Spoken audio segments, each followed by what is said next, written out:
It's 9 o'clock. It's a Saturday morning. Oh boy, oh boy, oh boy.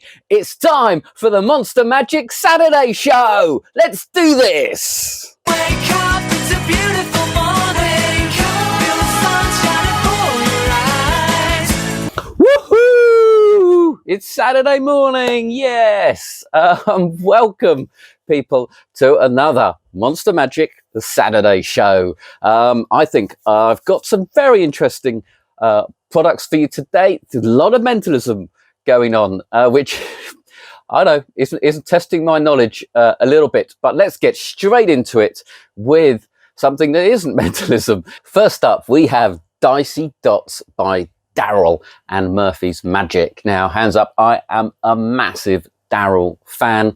When I was really sort of getting into magic seriously, it was the late 80s, early 90s, and Daryl was everywhere. I think it's probably everywhere for the next 15 years or so with his Millennium Tour.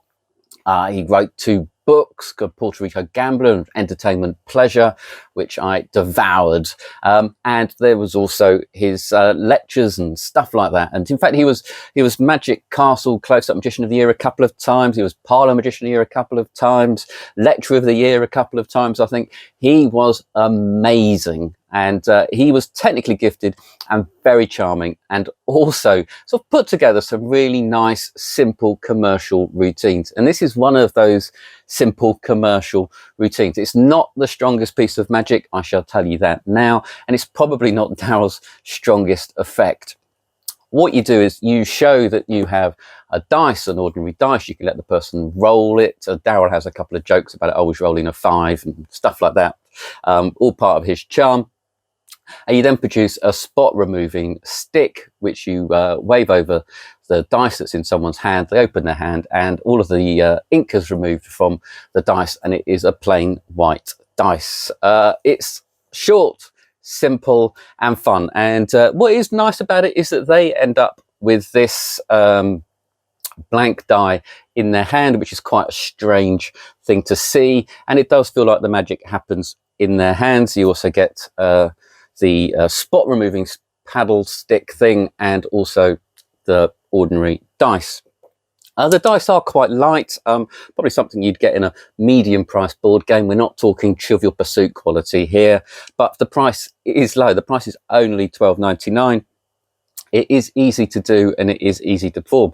As it says on the packet, it's a very simple dice switch that's done off beat that Daryl teaches very, very well. And the paddle move, if you haven't sussed that out, and the paddle move is just a brilliant little move, and it works really, really well with this routine. Like I say, this routine is short but sweet, the way Daryl does it, but Javier from Murphy's runs through a couple of other ideas in a sort of bonus section where he incorporates cards in it. So you can either have the ink print onto the cards with the stick, or from the dice, or vice versa, and remove from the cards and go onto the dice. Just thoughts, really. No definite routine taught, but he does teach exactly how to do it. And it's quite a nice idea to use this as a transition from either an object of such as a dice or a couple of dice, if you've done a dice routine, into a card routine if you're putting together a series of effects. Personally, for me, I would buy 2 of these sets. I know you're thinking, he's a dealer. He's a dealer. What a salesman I am. Because I would quite like to do some sort of traditional paddle moves with the spot removers for a bit of fun. And I'd also quite like 2 of these ordinary dice so that I can do a sort of Sachs dice routine first and then remove the spots off both of them, perhaps. Just my thoughts. It is, like I say, it's a fun routine. It's only $12.99. It's a little fun routine. It's only $12.99. It's taught by Daryl. You've got some other ideas on there as well. This is a bit of a bargain, I think. I think it's a fun thing to carry around. It is a Dicey Dots by Daryl.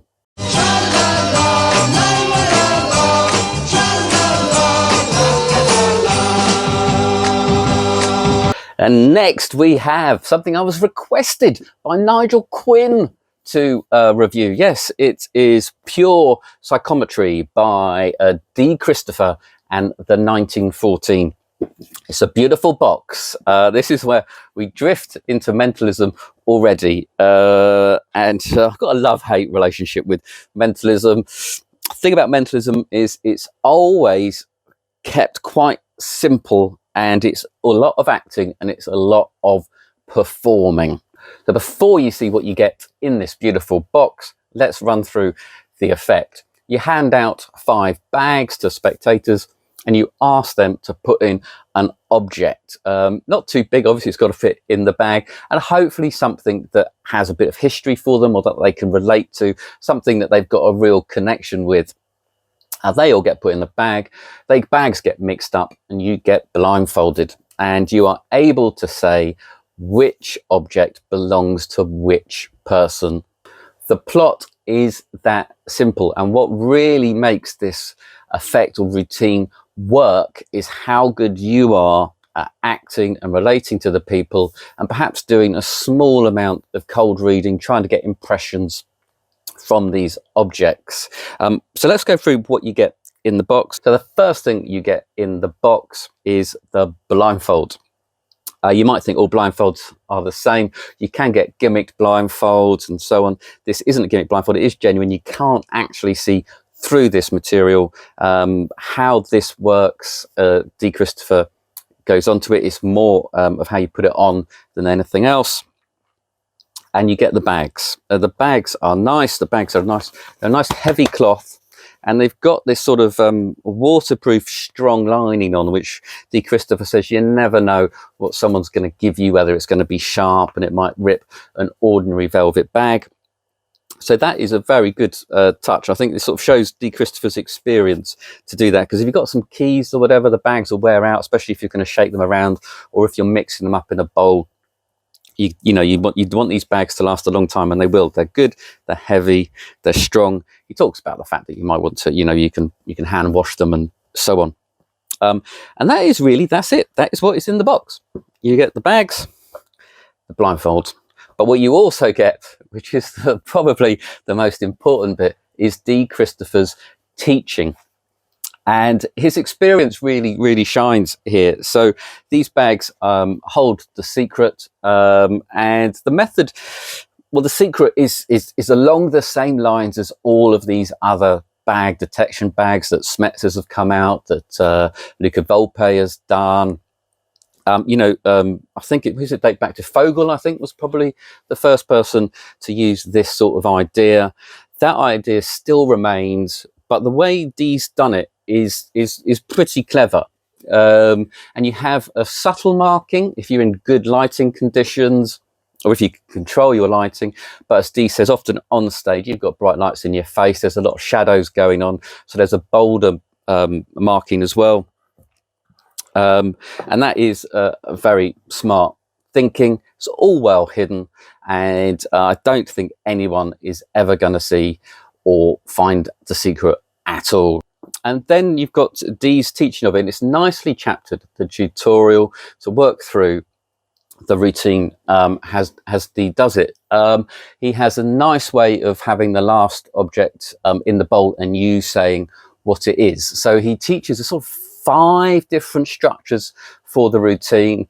For sure, I would definitely, take out the objects, take out the first 4 objects and say whose they are, and the last one say, well, we obviously know that it's yours, and then tell them what the object was. That is the classic way I've done it, and it's a very strong way of doing it. Dee also then runs through, he teaches the Hoy book test, which is a nice way of explaining, at the start of your show, before you go into this main psychometry routine, what psychometry is. He teaches you the tips with the blindfold. It's a nice little bit with, sort of puts a blindfold on the camera to sort of explain how it all works, which is great. He also teaches how to act when you've got the blindfold on and so on, to make sure that everything looks legit and completely as genuine as possible. He also teaches a routine with the quiver wallets at the end as well, which is nice, but be quite expensive to put together because you need quite a few of those wallets. I mean, it's a really complete package. The props that you get in here, these bags and the blindfold, are perfect and really, really well made. Top quality props. You might think it's easy enough to go out and get them yourself, but really, by the time you've done that, you know, you're wasting your time. It is it's £50.99, and like I say, the props are very, very good. D. Christopher's teaching is very, very good. If you are interested in doing a psychometry test with people's objects like this, I could highly recommend it. He teaches some tips about getting other impressions and drawing it out as well. It's just great to hear someone with his much experience of this effect really imparting his wisdom. Yeah, it's lovely. It's £50.99. It is Pure Psychometry by D. Christopher. And now it's Insta Box by Taiwan Ben. Yes, this came out a little while ago, but I've just got it in for the first time at Monster, and it is a little crystal box that produces a card. You can show the box is empty from a few angles, click of the fingers, and a card appears. The routines you do with it are up to you. It could be a chosen card, or you can do a color changing card with it, or you can even do a card through box style effect, all of which are taught in the tutorial. The box itself, I shall show you, is pretty innocent looking. You can show it from all angles. It's not crystal by any stretch of the imagination. It's a quite thin acrylic, but as long as you keep it in the box when you're traveling with it and so on, you will be fine. It's nice, it's solid enough, and it's innocent looking, to me at least. And then you get the actual gimmick as well that goes inside the box, and that is also really well made. The one thing I will say about it is that once the card is produced, you've only got a 180-degree angles after that. They can't really look at behind the card. And that is the only drawback. Straight on, it looks really good. The quality of the gimmick, and he talks a lot about the gimmick care as well. So you can look after it and make sure it's looking as fresh as possible, especially combined with the box. When it's in the box, the gimmick looks brilliant. So you could perform this close up, but it would have to be quite a formal sort of close up idea, because you don't want anyone, once you've taken the card out, say, you know, you've got to be careful that no one wants to handle it or be a bit grabby. So your friends and family, probably not ideal. Unless you're going to switch it out pretty sharpish. But otherwise, for parlor, social media, it's, you know, the appearance of the card is big enough and flashy enough to even do on stage. And the card in the box, you know, you can put some elastic bands on it and so on, as he demonstrates. It's a really, really good idea. It's really, really well produced for my mind. You know, not overly produced, not too expensive. It is, in fact, just £42.99, and you can just use it as a finale to any card trick. Obviously, it isn't. You can't do it with a signed card or anything like that. But for a visual production of a card, it is really nice and really simple. When the box is loaded, shall we say, it is invisible. You can show it from all angles, but you can't have it handled. You can show it, but you can't handle it, if you see what I mean. Yeah, it's great. It's a really nifty idea. If you're doing a parlor show and you want a little card production or a card change or anything like that, highly recommended. That is Insta Box by Taiwan Ben.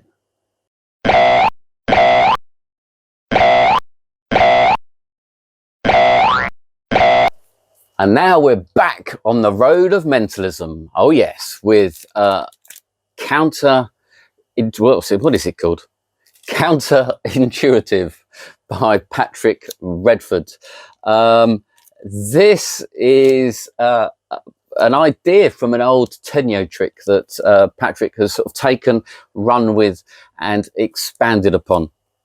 The idea is that you show these cards that have sort of silhouettes of coffee cups, glasses of water, and teaspoons on, and you say that it's a coffee shop game where you have to sort of count how many cups of coffee there are on each card, and the first person to do it wins. You say that you show and prove that you can do it incredibly quickly. And not only can you do one card, you can do 2 cards.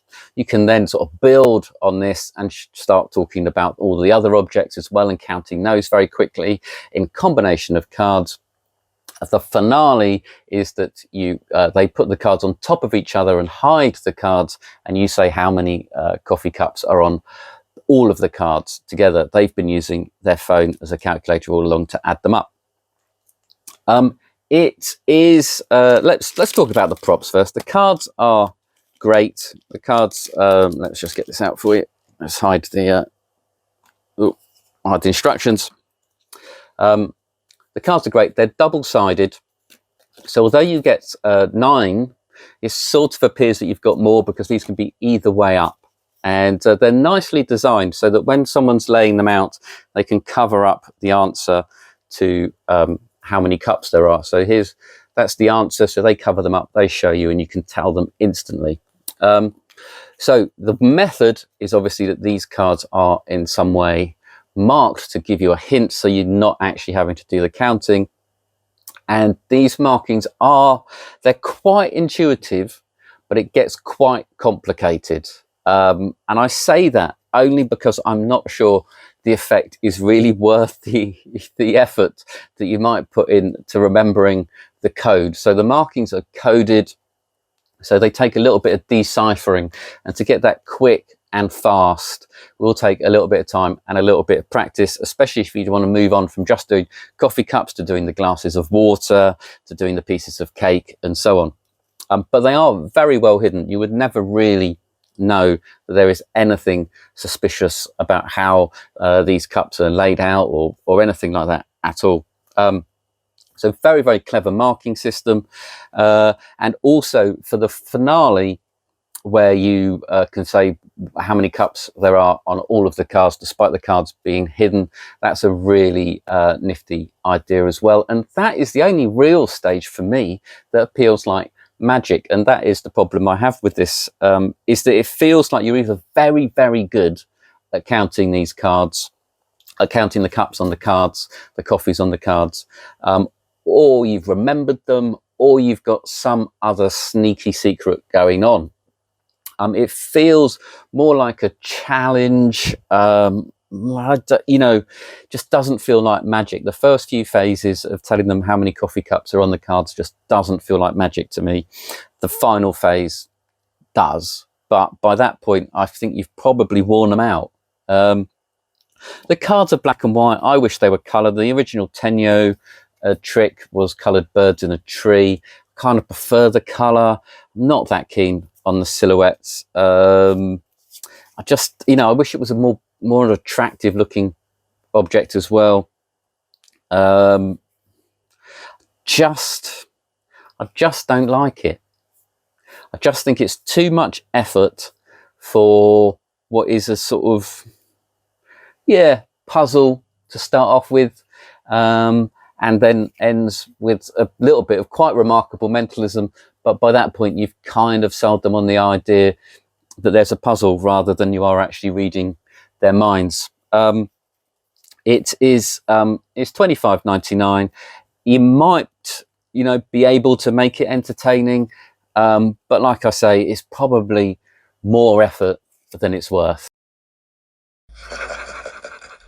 And finally, we have AF ESP Deck by Alexander Marsh. Alexander Marsh, Alex McLear, is a top mentalist, and he, I guess, has felt that ESP decks don't live up to his expectations. And he talks about why, and it's quite interesting why he talks about the need for another deck. I'm not going to open these up because they are sealed. These are marked for various routines, and I really do like it, the back design and so on. So he explains that he's trying to get away from ESP decks being treated like a deck of cards necessarily. So these are a different shape. You might notice they're not bicycle sized, they are trump sized. They're slightly longer, slightly thinner, almost like a small tarot card shape. And the back design again doesn't replicate any sort of playing card design. and they come in this envelope as opposed to a box. And the markings are super clear. You get a lot of cards for your buck, and you also get some gimmicked cards as well, so some double faces, and also some cards that just have the symbols across the top, and that is used for Banachek's psychological force, which Alexander talks about as well. Alex teaches several routines, one of which uses the gimmick cards, one of which uses Banachek's psychological force. The final routine is probably the one you're all after, and that is his ESP matching routine, which is, let's face it, what most people do with the ESP cards. The method he uses for that is very similar to a lot of other methods out there. Essentially, it's ungimmicked. There's a bit of a clean-up at the end. It's a strong piece of mentalism. It's very well taught. It's not difficult to do. It does require a card sleight or two, but basic card handling skills. You can probably modify it. You can probably use any other ESP matching routine with these cards. I'm very impressed with these. I think they handle nicely. I like the shape. I like the back design. I like the markings. I prefer it. Definitely prefer getting away, as Alex talks about, from getting away from the bicycle ESP cards and things like that. Even some of the ones, the Michael Murray ones, they do look quite playing card like. So I think getting these into almost, the tarot shape sort of more appeals, more sort of drifts off into mentalism and psychology than a card trick. And actually, Alex talks about saying, so you chose this symbol or that symbol rather than talking about them as cards, which is quite something to try and get into your head. It's a great deck.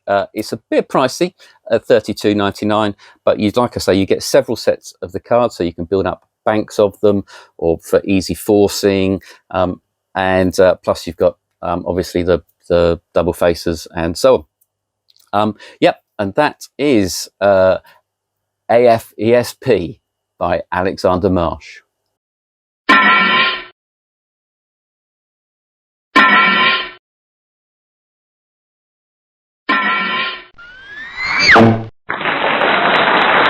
And that's it for another show, I'm afraid. I hope you've enjoyed it.